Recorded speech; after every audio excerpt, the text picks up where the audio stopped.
Fin de la première édition du Forum international de la diaspora, c'était au Centre international de conférence de Bamako. Les détails à suivre au cours de cette édition. L'ambassadeur de l'Arabie Saoudite au Mali, son Excellence Abdallah Ben Salah, s'avère reçu par le ministre Mahmoud Daffé. Les détails à suivre également au cours de cette édition.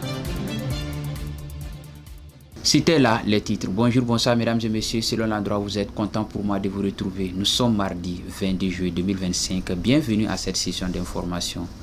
Comme nous l'avons annoncé dans les sommaires, la première édition du Forum international de la diaspora a pris fin ce samedi 19 juillet 2025, organisé sous le haut parrainage de son Excellence le général d'armée Assimi Goïta, président de la transition, chef de l'État, et sous la présidence du Premier ministre, chef du gouvernement, le général de division Abdoulaye Maïga. Ce forum a été un espace de dialogue franc, de réflexion et de partage, engagement tourné vers l'avenir. Nawa Traoré nous en dit plus. Durant 3 jours, des participantes et participants venus des 5 continents ont pris la parole pour exposer leurs projets, leurs attentes et leurs ambitions pour le pays. Plus de 300 personnes étaient présentes à Bamako et plusieurs centaines d'autres ont suivi les échanges en distance. Panel, exposition, rencontres économiques, table ronde ministérielle. La richesse des contributions a témoigné de l'attachement profond de la diaspora au développement national. Les recommandations issues des travaux ne resteront pas sans suite. Un plan de mise en œuvre sera élaboré en concertation avec les ministres concernés afin de donner corps aux propositions formulées. Lors de cette cérémonie de clôture, le ministre Moussa Aga a salué et remercié tous les acteurs qui ont contribué à la réussite de cette rencontre, les membres du gouvernement, les partenaires, les intervenants, les institutions sœurs et les opérateurs économiques ainsi que l'ensemble des représentants de la diaspora. Cette première édition ouvre une dynamique que le Mali attend poursuivre et renforcer dans un esprit de co-construction et de confiance renouvelée. Toujours avec les actualités, le ministère de l'Artisanat, de la Culture, de l'Industrie hôtelière et du Tourisme organise le samedi 2 août 2025 la nuit culturelle du Mali à Osaka, au Japon, au National Day Hall à partir de 17h30 dans le cadre de l'exposition universelle d'Osaka 2025. Cet événement grandiose auquel le ministre en charge de la culture invite la diaspora malienne résidant au Japon enregistrera la participation de musiciens maliens tels que Cheikh Tidiane Seck, Habib Koité, Baba Sala, Kader Tamasik, Delphine Mokoro, Wassa Kouyaté, Bala Tunkara, Fama Diabaté. Le ministère de l'Artisanat, de la Culture, de l'Industrie hôtelière et du Tourisme vous donne rendez-vous à Osaka le samedi 2 août 2025 pour célébrer cette nuit dédiée à la recherche de notre culture en cette année de culture décrétée par le président de la transition, le général d'armée Assimi Goïta. Nous continuons cette session d'information. Cette fois-ci, Monsieur Son Excellence Abdallah Ben Salah Sabé, l'ambassadeur de l'Arabie Saoudite au Mali, a été reçu en audience ce lundi 21 juillet 2025 par le ministre de l'Artisanat, de la Culture, de l'Industrie hôtelière et du Tourisme, M. Mahmoud Daffé. Les échanges ont essentiellement porté sur le renforcement de la coopération culturelle entre les deux pays. Il a notamment été question de la signature d'un mémorandum de coopération culturelle entre le Mali et l'Arabie Saoudite. Nawa Traoré nous en dit plus.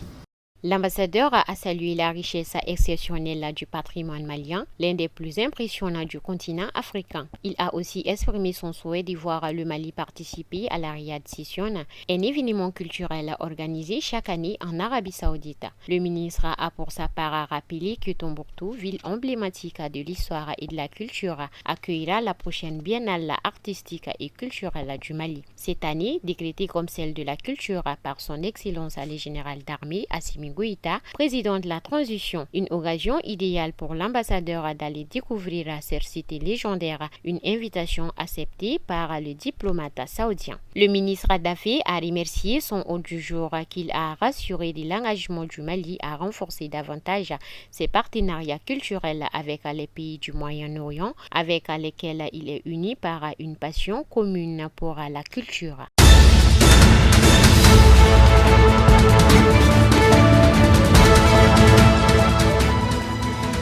C'est ce qui nous conduit vers les actualités hors de nos frontières. C'est une compilation de nos confrères de Africa News. Le commentaire est signé Mariam Kone. Victoire de l'Union pour la République aux élections municipales. Le parti au pouvoir au Togo a remporté 75% des suffrages lors du scrutin organisé le 17 juillet. L'UNUR a obtenu 1150 sièges sur les 1527 qui étaient en jeu. L'Alliance nationale pour le changement occupe le deuxième rang avec 51 sièges, alors que le taux de participation est de l'ordre de 55,15%. Plus de 4,5 millions d'électeurs étaient attendus aux urnes lors de cette élection. Ces élections se sont déroulées dans un contexte dominé par des manifestations contre le pouvoir. Le Togo est entré avec la victoire républicaine avec un président jouant un rôle honorifique.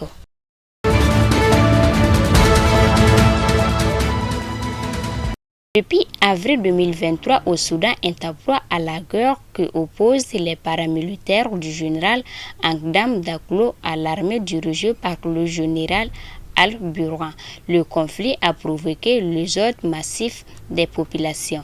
L'Égypte accueille plus de 1,5 million de Soudanais. Selon l'Organisation internationale pour les migrations, plus de 100 000 réfugiés soudanais sont rentrés d'Égypte entre le 1er janvier et le 26 avril de cette année. L'Organisation internationale pour les migrations précise les patrouillements concernant plus de 30 000 personnes par mois en 2025 contre 3 500 mensuels en 2024.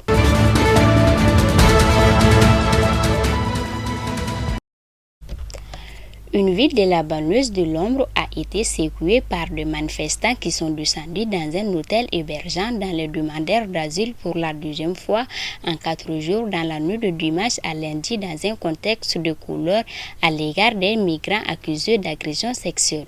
La police de la ville de Ping a déclaré avoir arrêté 6 personnes dont 4 soupçonnent d'avoir participé à des doubles viols. Lors de la précédente manifestation jeudi, des agents ont patrouillé toute la nuit autour de l'hôtel Bell après avoir donné l'ordre à la foule de se disperser. Plus d'une centaine de manifestants, dont certains bandisèrent de drapeaux britanniques, se sont rassemblés devant l'hôtel dimanche soir.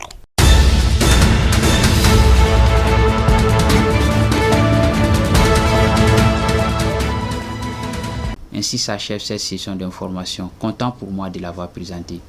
Bonne suite de programmes sur Kene TV, vous qui nous suivez à Momasoni, à Sirakoro, à Keletigila, à Mangourani, partout à Sikasso et au Mali. Qu'Allah bénisse le Mali.